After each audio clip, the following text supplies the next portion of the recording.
What's up, guys? This is Ellie, and welcome back to Eagle Eye Mysteries.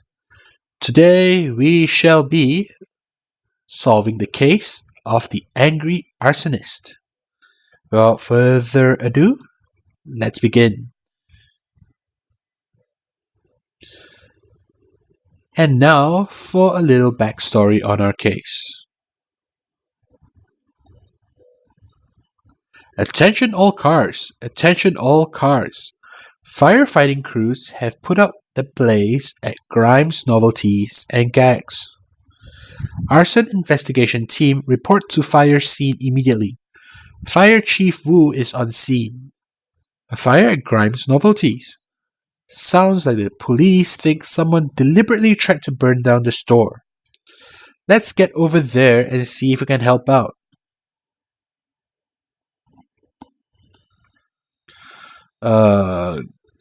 So 5 locations. Grimes Novelties.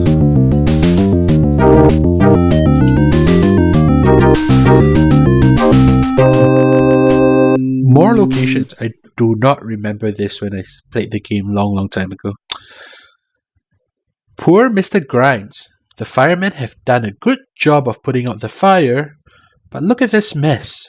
Let's see what clues we can find. Let's talk to Mr. Grimes.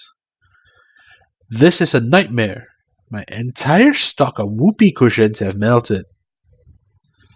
And just look at my electric hand buzzers. They're fused solid. The place is ruined. I'll have to find a whole new location and start over. I wished I'd sold out to Brass Monkey when I had the chance. Their owner, Mr. Edwards, made me another offer over dinner at Swank's Cafe just last week. I can't believe I turned him down. That kook crank could have broken the window to get in and done this for revenge. I fired him last week and he was furious about it. Okay, let's talk to the firefighter. Fire Chief Wu.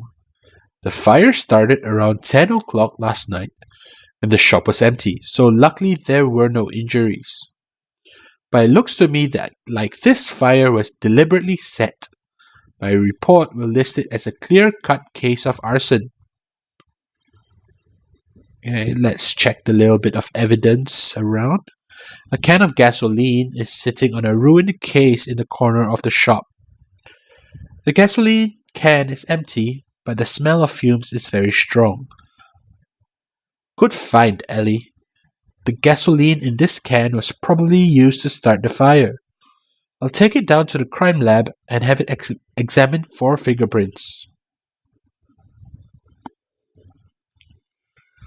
That's the actual detective work being done. The window near the door is broken.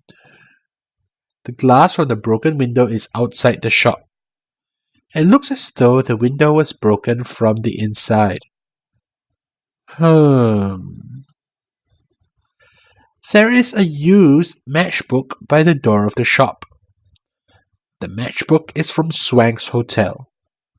Alright, let's head to Swank's Hotel and gather a bit more evidence. Just next door, Swank's Hotel. Actually, I think it's just across the street.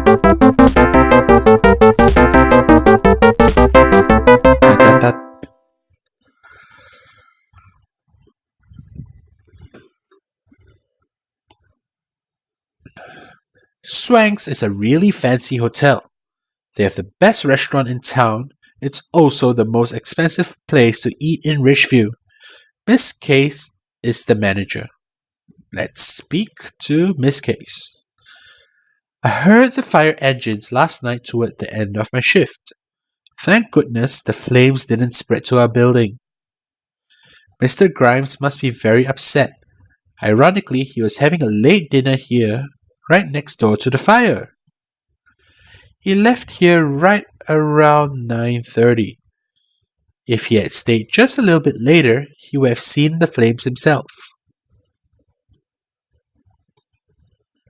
A schedule tacked to the side of the registration desk shows that Miss Case Worked in the hotel from 4 p.m. to midnight yesterday. The matchbooks on the counter look the same as the one found at Grimes, Novelties, and Gags. Hi Chuck. Man, what a bummer for Mr. Grimes. He hangs around here a lot. The guy's a lousy tipper, though. He took Mr. Edwards to dinner here just last week. He was really trying to butter him up, I guess. I was doing a waitering shift in the cafe and he had me bring them a bottle of champagne. Mr. Grimes even asked for a matchbook with the Swanks logo on it, but he doesn't smoke. Weird. Okay, so the case is starting to twist a little bit. Let's see what Crank has to say about that.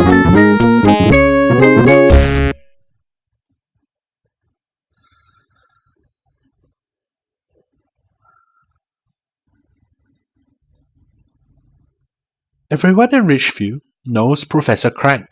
He teaches over the college in Mount Vernon. He's very, very smart, but a little strange.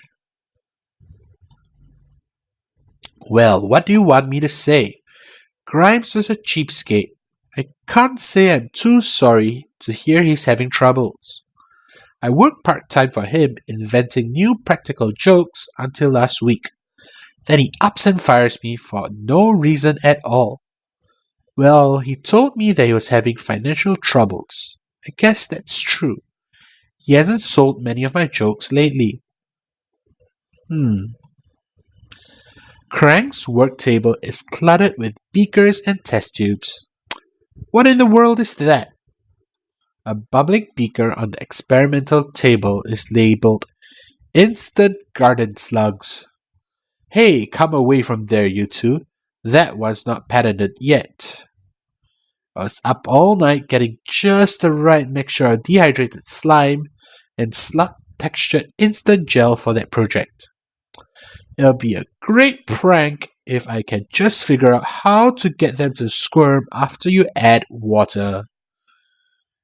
Okay, so its alibi is doing the science thing here.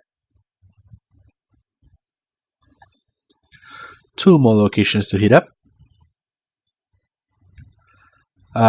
Brass Monkey Antiques.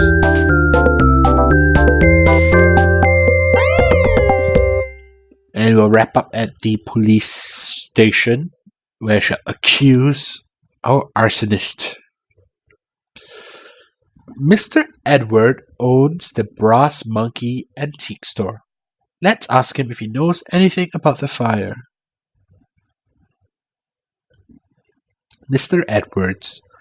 Arson at Grimes Novelties? How awful! Thank heavens I didn't jump on Grimes' offer. He was trying to convince me to buy the store last week over dinner, but I told him I'm not ready to open a new branch yet. That story conflicts. Can I help you two with something? Miss Polaria. We are investigating the fire over at Grimes Novelties. The police think it may have been arson. Fascinating, I'm sure. Make it quick, please, and try not to bother Mr. Edwards. We were both up late last night at an antique dealers convention in Mount Vernon. I couldn't help overhearing Jennifer. Poor Mr. Grimes. This will ruin him. He'll never be able to afford the payments on his new store now. Which new store? I thought that the novelty shop was his only business. Well, as you know, I teach part-time at Teddy Bear's Picnic Preschool. The pay is low, so to help make ends meet, I also sell real estate. Mr. Grime was one of my clients. He recently bought a new storefront at the mall through me. He planned to open his new shop next month. Sylvia Torres, you are quite talented if you can teach kids and sell property. There's a full ashtray and a set of blueprints on Mr. Edwards' desk. Look at the ashtray. Mr. Edwards must smoke. Yuck, what a gross habit. The blueprints are of the building where Grimes' Novelties and Gags is located. Grimes was so pushy about selling me his shop that he mailed me these blueprints. The building is okay, but the location is terrible for a novelty shop. It was part of the old downtown. The other buildings there have been renovated and made much more upscale, Swangs, the Egyptian theater. He must have had a rough time finding customers for dribble glasses in that neighborhood. Apparently, as we gather more evidence, the story becomes clearer. Let's check out the police station and see what information comes up from our investigation at the scene of the crime. The police may be able to tell us more about the fire. Let's pay them a visit. Chief Barnes. I see the Eagle Eye Detective Agency is on the case. Great to see you, Jennifer, Ellie. Your help is always welcome. I'm afraid we're at a dead end on this one. The crime lab examined the gas can found at the scene of the crime, but there were no fingerprints. The arsonist was careful to cover his tracks.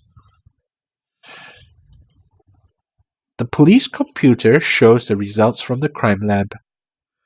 The lab report says that the fire was started with gasoline, a highly flammable liquid. I think that's a given. The report says that Mr. Grimes insured his business for $1 million. The policy states that he will receive the full $1 million in case of fire. Yes, so I guess it's pretty clear we can solve the case right now. It looks like we've collected enough evidence to go to the police. Pick the 5 clues you think will help them prove who set fire to the novelty store. Whoever, blah, blah, blah. Okay, whoever did it from inside the shop.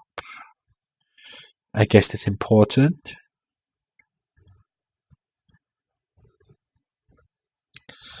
Used matchbook, which was picked up by Mr. Grimes. Mr. Grimes will insure his business for $1 million.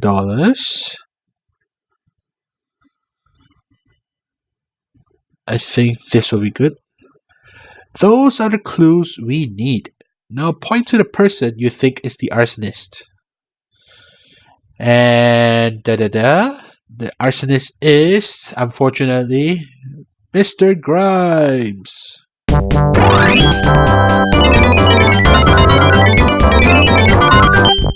You're right. Mr. Grimes burned down his own shop for the insurance money. Let's check the evidence. Mr. Grimes told us that he turned down Mr. Edwards' offer to buy his novelty store. But Mr. Edwards told us that Grimes had been pressuring him to buy the shop. He also mentioned that the store was in a bad location for a novelty shop.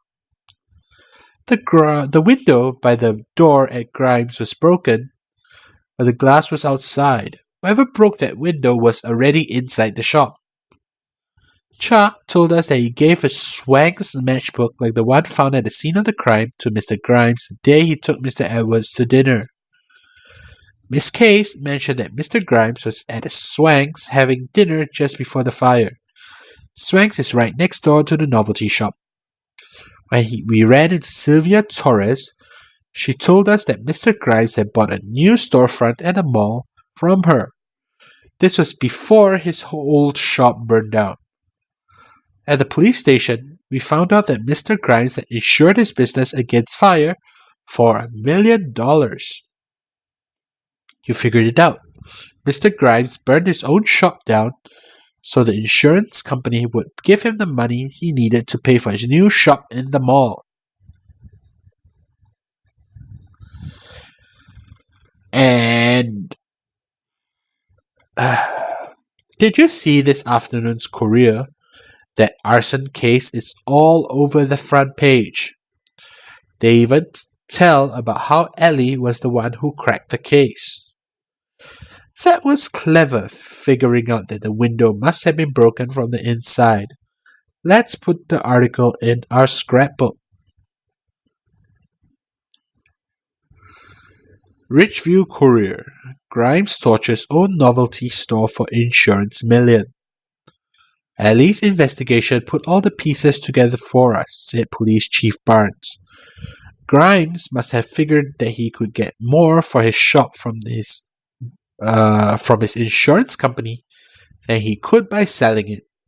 Ellie noticed that the glass from the broken window at Grimes had been broken outwards from the inside. Grimes must have let himself in with his key, then smashed the window to make it look as though someone had broken in. Grimes is learning the hard way that crime doesn't pay, said Chief Barnes, and the insurance company has offered the Eagle Eye Detective Agency a $500 gift certificate at Hartman's Electronics as a reward for their efforts. Of course, it's the difference from $500 to $1 million. I can see which one they would be more willing to pay. Right, that's it for the case. Case solved. If you've been enjoying the series, do like, comment, and subscribe to the channel. Every little bit helps and is very much appreciated. Thanks guys for watching. I'll see you guys in the next video. And as usual, this is Ellie signing out.